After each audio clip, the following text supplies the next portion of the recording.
welcome to Anakut. Anakut podcast is a podcast about Cambodia. We're talking about where we stand today and looking forward to the future. Normally, we're gonna invite our guest into our studio and we talk about many topics starting from culture, economic, politics to education. And this is Tina. I'm gonna be your host today. I'm here with my co-host Andrew. So Andrew, why don't you tell us what we're gonna discuss today? I would love to, Tina. My name is Andrew. We are sitting here with our friend and co-host Volek and our two lovely guests for the day. We are talking about education in Cambodia, specifically how we're doing post-pandemic. We had some learning loss happening when students were all remote. We had a lot of headlines about that, how schools were adapting, how children of all ages were trying to fit into this new educational landscape. And our guests today are going to help us learn a little bit more about what happened then and what we're looking at now into the future. So today we are joined by Mr. Ou Sokhim, who is the Education Technical Lead at Aide big international NGO, does a lot of education and youth-oriented programming. He is also the director for the Consortium of Out-of-School Children, and he'll tell us more about that. We also have Ms. Chhun Vyrada, who is a teaching fellow at Teach for Cambodia. She is, if I'm not mistaken, wrapping up her time as a teaching fellow at Chhun Vyrada Middle School, is that correct? Primary school. Primary school, okay. So then we also have Volek joining us here today, our new co-host. Introduced her in episode 1, and happy to have her here again today. Thank you so much, Andrew and Montina, for very lovely introductions. Well, to start with our sessions today, I would like to ask Mr. Sokhim, maybe can you tell us a little bit about the backgrounds and the current situations of public education in Cambodia now in the post-pandemic? Thank you for the question. I think before going to that, just try to pick up a bit in terms of the impact caused by the pandemic of COVID-19. So that is the global impact. Also Cambodia. I think one of the impacts caused by COVID pandemic, that's about the learning losses. So in Cambodia, if we just go back a bit in the school year 2019-2020 and the school year 2020-2021, so because of the COVID pandemic, so it resulted in the loss of around 250 days. So that's like a lot. If you can just imagine in terms of the learning outcome for the students. So I think based on the current learning assessment, the national learning assessment, so it's really indicates the performance of the students, like that's for the grade 6 assessment, the national learning assessment for grade 6. So based on actually the report from the ministry, the ministry tried to compare in terms of the proficiency level of grade 6 students in the year before COVID started and the year, the time that education system affected by the COVID pandemic. So just look at the figure here. So in 2016, for the Khmer subject, the student, who were below the basic threshold or basic category in terms of their proficiency, it was only 34.2%. But in 2021, that increased to 45.4%. That for the Khmer subject. And for math, So like Khmer language. for writing, Khmer language in grade 6. And for math in grade 6, in 2016, almost half of the students were below. So it means that the students at the proficient level or advanced level, so less of the students, could reach the proficient level or the advanced level. So, that is just the grade 6 level based on the national assessment from the ministry. And besides assessment, I also like would love to hear from Virada because like you have like experience a lot like teaching like student in like Chhun Vyrada. It's kind of like how is it look like your experience teaching them during like pandemic? Yes, thanks for the questions. Mm. So for me, as a teacher and as a fellow at Teach for Cambodia, I see education right now is transforming and it is moving forward with the help and the support and the hard work of Ministry of Education from the new program like New Generation School, Leadership Upgrading Program, Teacher Upgrading Program, and also like from the hard work of the organizing partner like Teach for Cambodia. We are working so hard for that.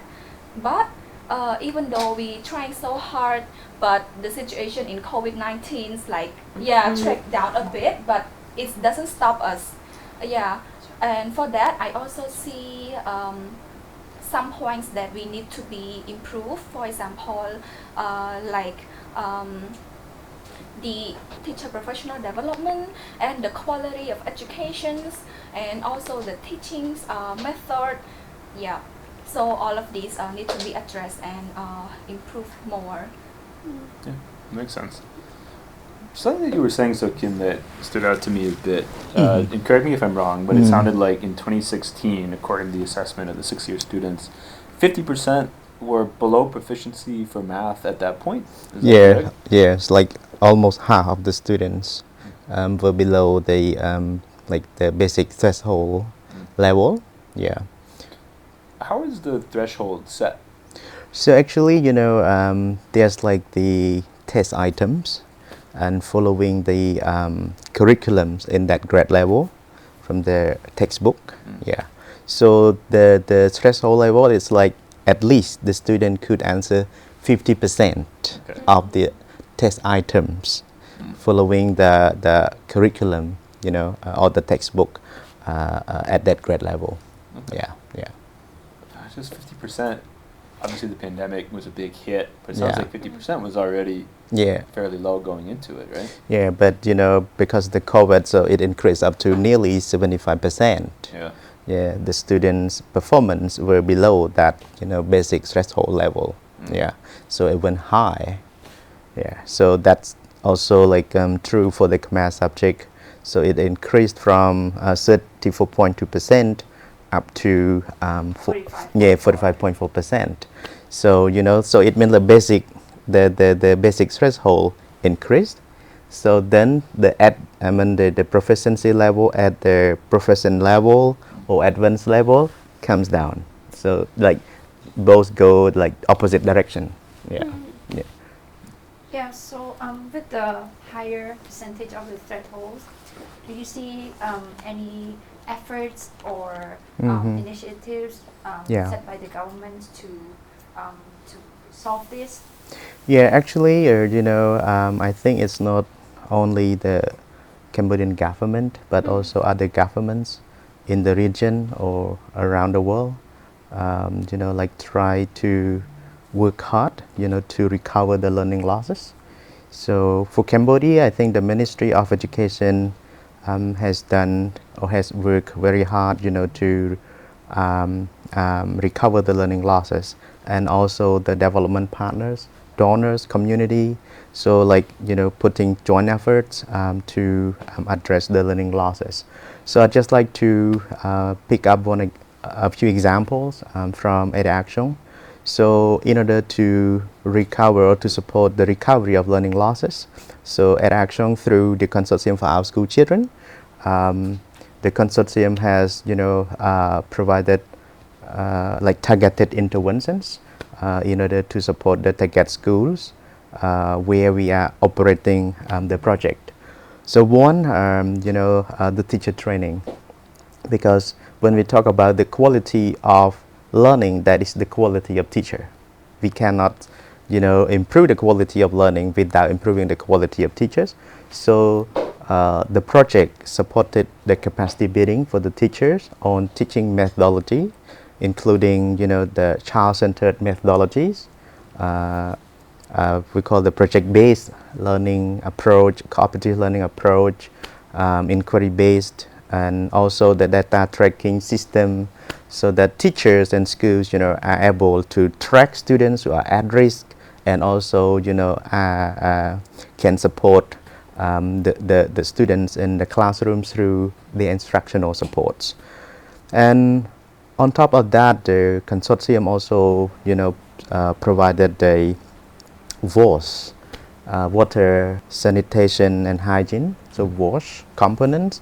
I think we should also thank to COVID, because of COVID, then the education sector, not only in Cambodia, prioritize WASH. Yeah. Before, WASH is not the top priorities for the education sector, for the schools. But because of COVID, the ministry has put like top priorities about WASH. From the consortium, we provided the target schools the hygiene materials, like face masks, thousands of face masks, thousands of bar soap, and also like thousands of liters of alcohol to the target schools, because we want to keep the school safe, while the school are operating the teaching and learning. And we also supported the school, to do the WASH assessment, to see what is the gap in terms of WASH in their schools. Yeah. Example like safe drinking water, latrines, hand washing station, learning environment in the schools. So the four conditions they need to look at, and which condition that the schools, has like the big gap to address. Yeah. So then, Vyrada, if I'm not mistaken, you had your 2-year fellowship that you're now wrapping up with Teach for Cambodia. Pretty much all of that was during the pandemic, which I have to imagine was a very interesting time to start becoming a teacher and learn how to teach. What can you tell us about that experience? Okay, so that's a great question. Yeah, back that in that time it's like a roller coaster. Like joining the first year of teaching is really fun and exciting, and I'm really happy to meet my students. But just around 1 or 2 months with them, it's COVID time and we need to close the school for a very long time. So it's become like sad and really stressful, because as a teacher we need to find a way to support my students, because like they have most of my students have a two challenging experience. The first one is a technical challenge, because some of them are kids, they are grade 4, 5 and 6, so most of them don't have their own cell phones. They need to borrow their parents or their siblings. Yep. So, and some of them don't even like access to the device, the technical device, so it's very hard to teach them. Yeah, there's a big inequality there. And the second thing is adaptive challenge. It is like it is not their first experience, but it's still new for them to adapt to the new change, the new normal of education, learning online. So it's very challenging, and they have like the mindset that learning online is not good as learning in person, and most of them consider it as their vocation. So it's very hard for me as a teacher, because during that time I cannot go to their home. Everyone like locked down in their home, and not much of like in-person contact, so I cannot reach out to them in person. So yeah, it's really hard during that time. However, Teach for Cambodia addressed this challenge, so they bring us all together to have like internal conference to talk about like what can we do during this time, and like we share best practice, we support each other as a collaborations, and yeah, and also like we support each other emotionally, or like any way of any kind of support they provide.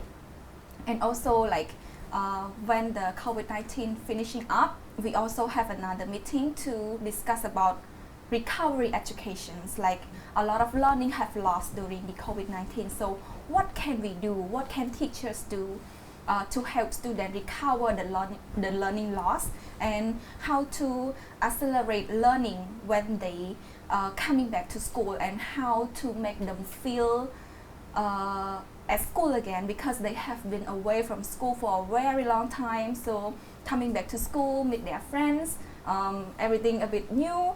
Even though the learning is a little bit slow, but I could manage to help them continue and and support them in learning, both academic and their emotional and their mindset. I could manage to do all of that. That's great. That's perfect. Well, thank you, Rada, for very interesting answers. But you mentioned about adaptive challenges for students. How about you as a teacher? Do you also face any adaptive challenges?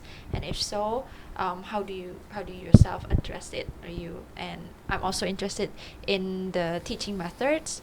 How did you help students to stay interested in education while doing online classes? Thanks for the questions. It's interesting because the adaptive challenge is very hard to solve than the technical challenge. I myself also have adaptive challenge. It's also pretty new to me, both teaching and both like the new situations coming up.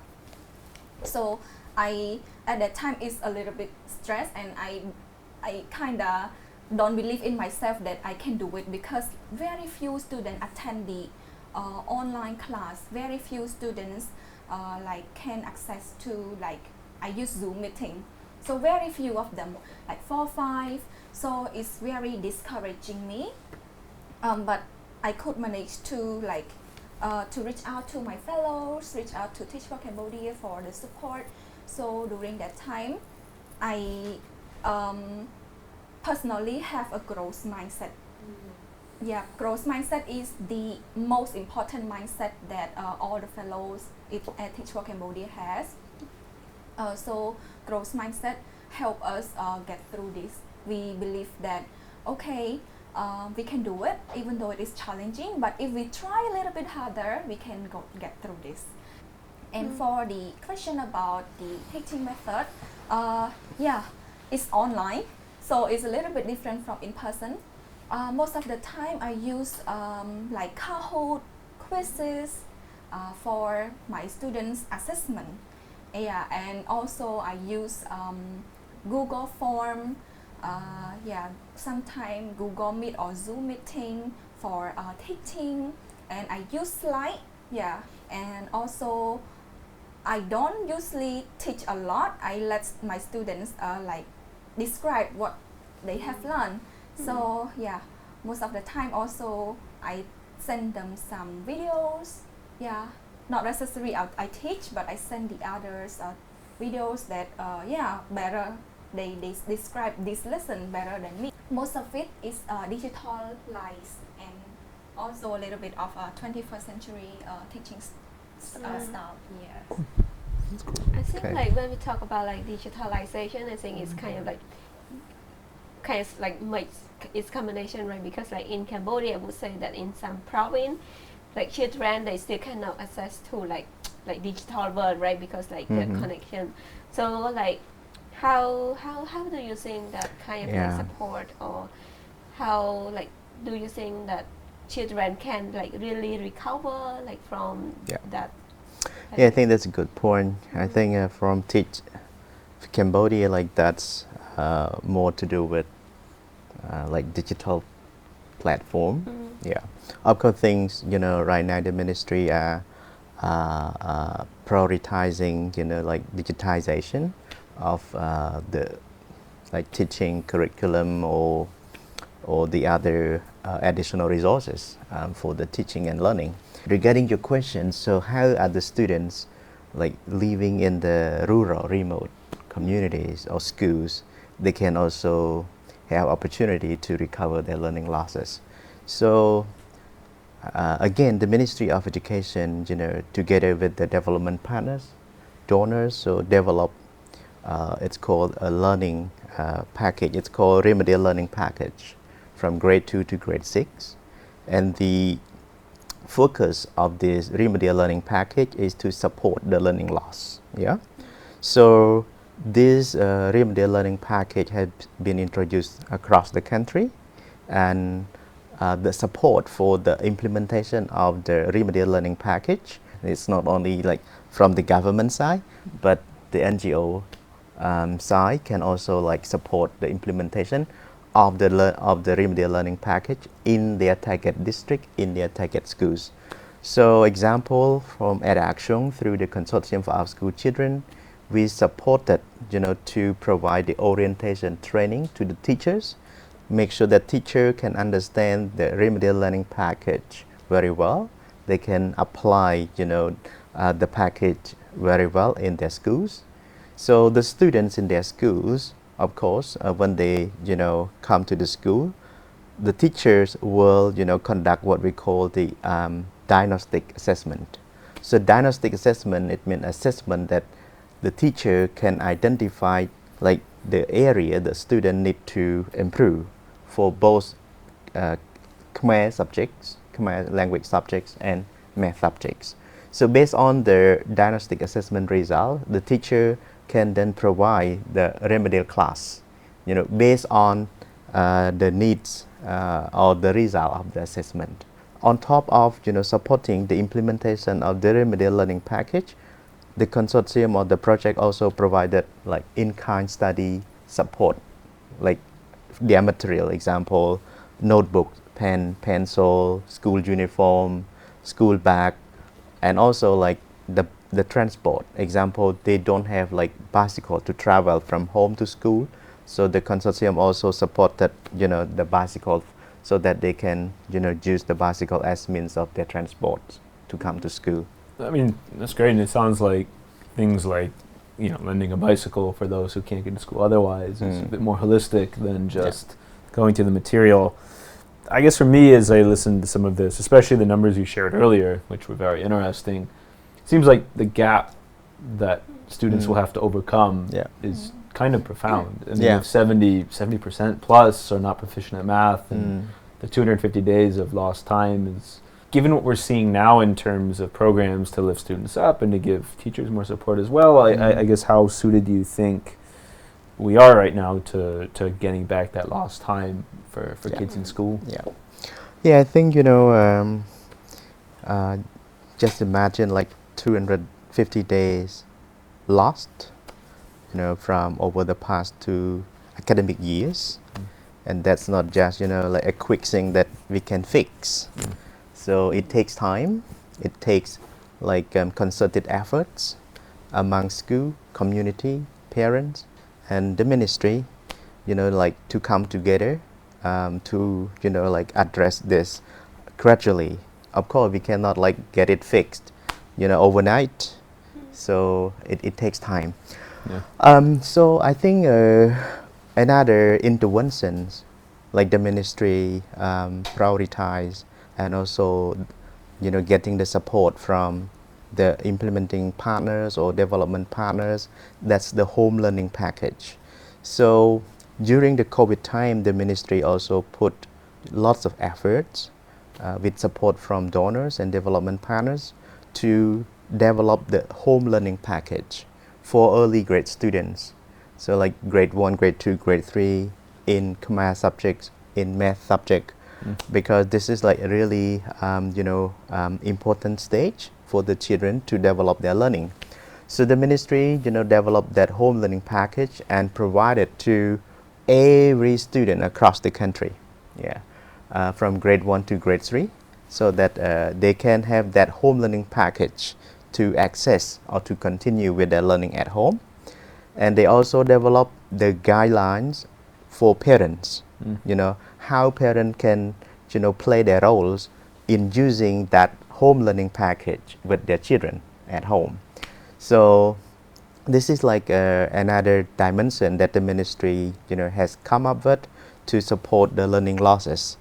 From NGO partners, from development partners, also like join their hands in implementing this home learning package. So they supported, their target schools. So they set up like parent groups, through Telegram group, messenger group, and then they provide like guidance, like voice, or we call audio guidance or video guidance, sent through the telegrams or messenger, so that parents, they can understand like step by step process that they can help their kids at home. It's also challenging, given the fact that parents are also busy with their income generation. It's not just like spend their whole time with the kids, but they also need to think about their livelihoods at the same time. But I think this is like the strategies that the government and also development partners like come together to address the learning losses. So given that now like COVID is gone, like let's say it's almost gone, right? Can I say it's gone? Yeah. That's how to say, right? Yeah. We're making it official on Anakut podcast. It's done. COVID is gone. So that let's like moving forward. So like, do you think are we walking on the right track to make sure that like public education in Cambodia is like getting better, or like do you think is there anything that you wish to see more in like education system to make sure that the dropout rate is like kind of reduced and like many people like they start to participate and like to like work together to improve like public education in Cambodia? Maybe can start from you first. Yes, thanks. So we are done with the past and the present, and now we are looking to the future of education in Cambodia. I can see, as I said, we are moving forward. So I cannot say we are on like the right track or something, but I wish it's on the right track. So for me, as an educator, there are 3 things I want to see more in education. The first thing is the value of teaching professions. I want like everyone to make it teaching as the real professions, because the mindset of the people right now is not really value teachers, because they think that talented people should go to be the doctor, should go to be the engineer, should like doing something else. And Reporter? I don't know, but like Elon Musk, right? But I want to shift the talents mindsets to think about the educations, because the education is the backbone of the country. If you like go to do something else, like how about the kid in school? There are many students who want to receive a quality education and equal education. So this is you to make it happen, not just me. It is like everybody effort. Like, so I also agree with the fellow speaker talking about the collective leadership. So the second thing is I want to see more collective leadership, more collective actions coming from teachers, students, school leaders, ministry, parents, community. Everybody should take a part in education. We as a teacher or student alone cannot make it happen. It's need everybody as a community, as a collective to make it happen, because it is our education system, it is our country. So no one should lag behind. The third things I want to see in education in the future is our school, our curriculum and our assessment is moving to 21st century style or 21st century method, because I can see that some of the things that we practice in school nowadays is not really the 21st century things. It's like the old school and the traditional things, for example like teacher-centered in school still happen.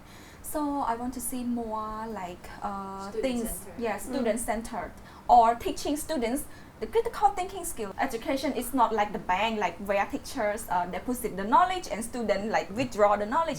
No, students should create their own knowledge, because we cannot have the same things like now, because in the future we want people who innovate something new, create something new. So if you teach students to just listen to the teacher and get things from the teacher is done, no, the future is not going to be great. For our students to do that in the school, should focus more on 21st century skill, such as critical thinking skill, creative skills, corporate like collaborations, and many other skills. And also soft skills.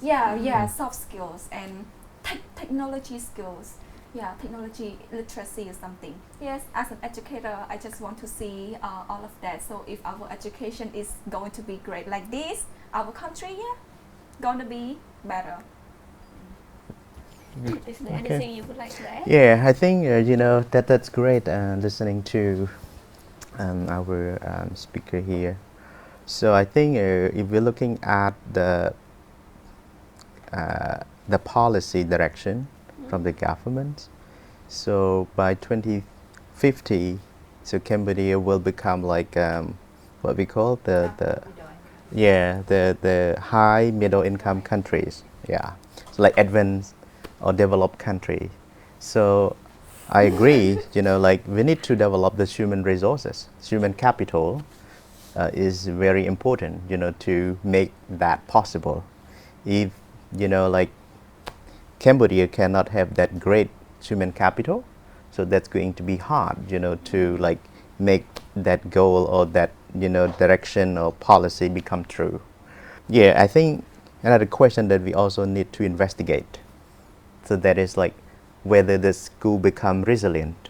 If we or the country, encounter this kind of experience again. So I think right now, if you look at, from the policy level, the commitment from the ministry, from the government, right now that is in the reform of the ministry, that is the digital literacy program.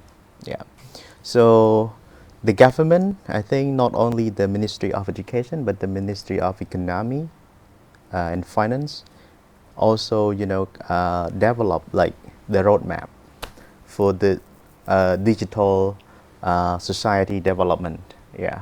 So I think right now, digital framework becomes like the priorities for the government, not only the Ministry of Education. That the question whether we are on the right track. So what do we mean by the right track? I think because I think now for education we have to look at the SDG 4, the quality education. So the Sustainable Development Goal 4, that is the global agenda, and that each every country around the world has to like move forward according to the SDG 4. So I think from my perspective and based on my experience in education sector, of course we are not that far, but we are on the track to move toward the SDG 4. Like Rada, right? Rada just mentioned. So teachers capacity, professional development for teachers. That's really key thing, to develop the quality of education.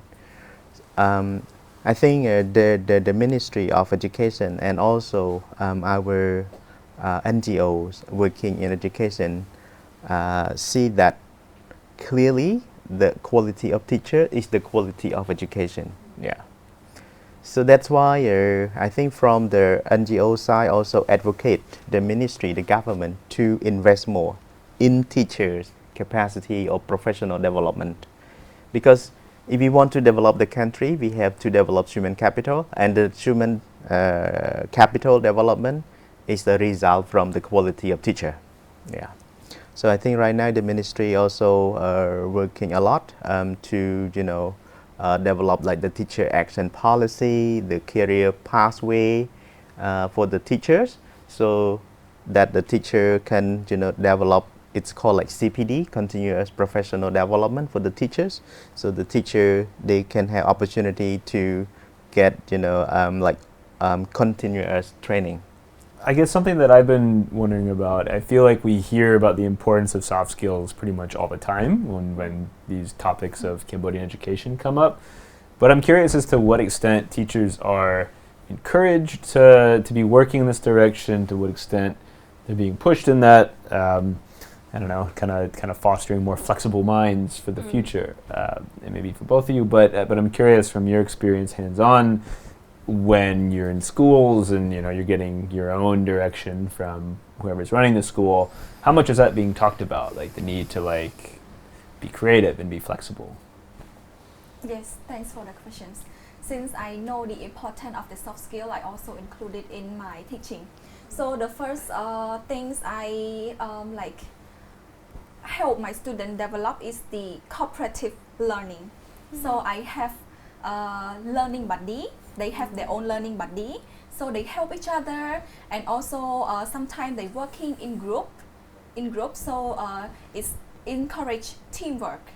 Yeah, and also some projects I also teach them the technology skill through tech innovations. In technovations, they learn about technology, teamwork, yeah, also problem solving, because they are going to create an app to solve the problem in their community. So these are the 21st century skill, or like the soft skill, the extracurricular activity besides their academic with me.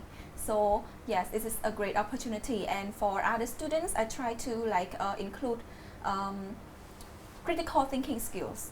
I give them some situations for them to think whether it's right or wrong, or sometimes I bring a book and read the story and tell them what is the moral of the story, and so they can get the moral of the story to apply in their life. So it's a part of teaching critical thinking skills. And I also try to develop, like as I mentioned, the growth mindsets for them to think that, oh, learning is hard, but if they try a little bit harder, they can be successful. And also I also include awareness for them to aware about what is their strength and working on that, and what is their weakness, so that they can bring their strength to help their weakness. So all of that is included, even though my kid is so small, grade 4, 5 and 6, but they get to learn all of that, even though just from the very basic one. But I try to let them know, so that they have the knowledge, mindset and skill to continue their learning to high school, to university, or later in their life. So yeah, this is pretty much I'm doing in my classroom. That's great. So talk just a little bit with focus, talking about soft skill, focus. Right now we also have produce another podcast which is called Extra Class, for kind of our young audience, so they can explore more about soft skill and kind of casual conversation, and you can learn critical thinking skill, because we think soft skill is really important in 21st century. And yeah, I totally agree with her. And yeah. Yeah, I think with regard to the soft skill, not only the ministry but also the NGO community, we are supporting the implementation of life skill program. So the ministry, they also develop life skill program, cover different topics. There are a range of activities, and in those activities, teach students about soft skills. Example, communication skill. Before they can grow the mushroom, they need to communicate. Yeah, they need to discuss how can they solve the problems. Yeah, how can they share the responsibilities. Yeah. So that's part of the life skill program from the ministry. Yeah. I mean, I feel like everyone brought me to the class. I want to go back to school again, but because our time is limit. So is there anything you would like to add or wrap up, or you want to share to the audience before that we close our episode today? Yeah, actually I just has a few words to say, and I think that's a really important message for the parents. I'd like to target the parents, because when we talk about education for kids, adult role is really important, to play, to support the education for their children. I think parental engagement or the support from parents at home will make a difference in terms of the learning outcome or the performance of their kids.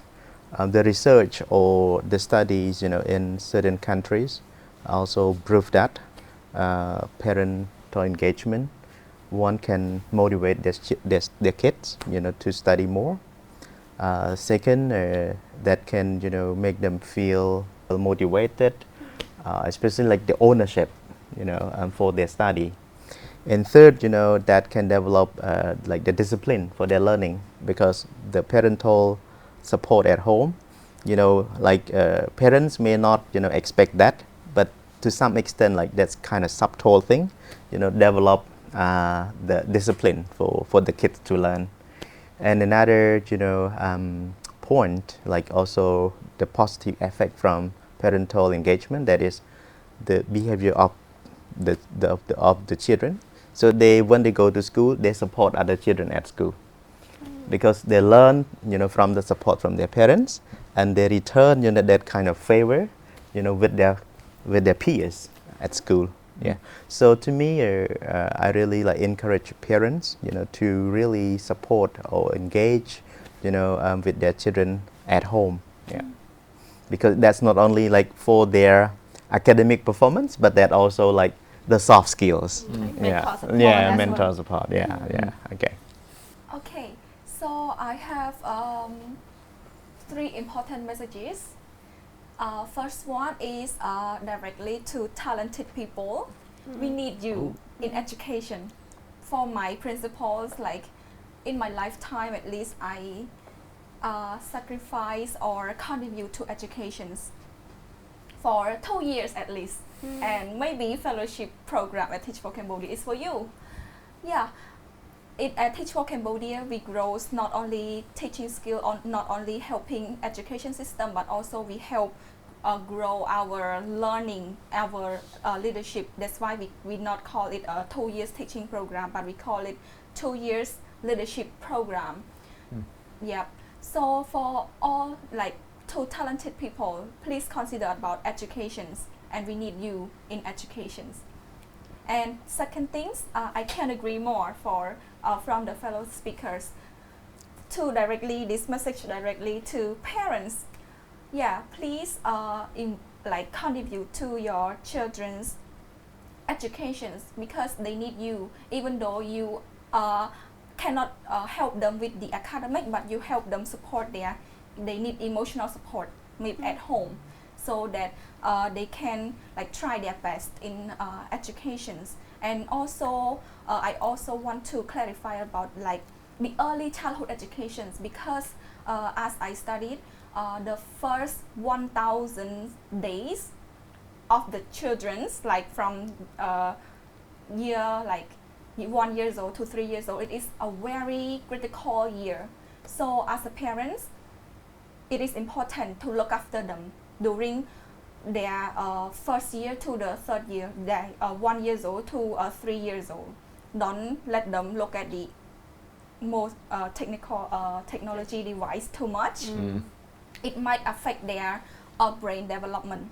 Try to talk to them, try to bring some activity so that their brain develop, because during the first 1,000 days, their brain is developing very fast.